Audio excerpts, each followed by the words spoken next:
có rất là nhiều chim bay theo đàn bay tứ xứ luôn. Ở đây thì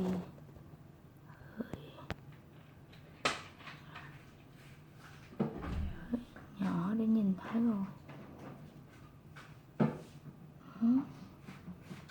Xa xa quá trời chim luôn đó.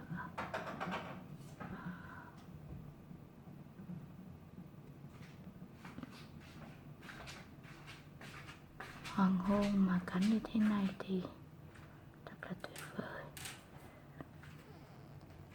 Rất là nhiều chim luôn. Oh.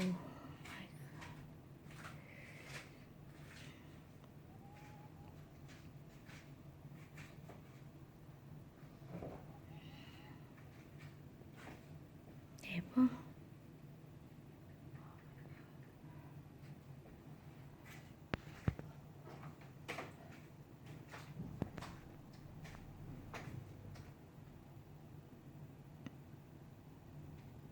Các em chim đi đâu thì ta không biết các em chim đi đâu, nhưng mà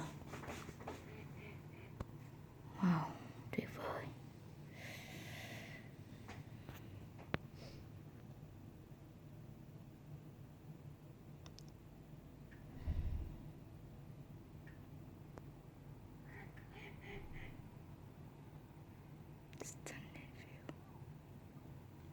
Ôi, chim bay hết rồi.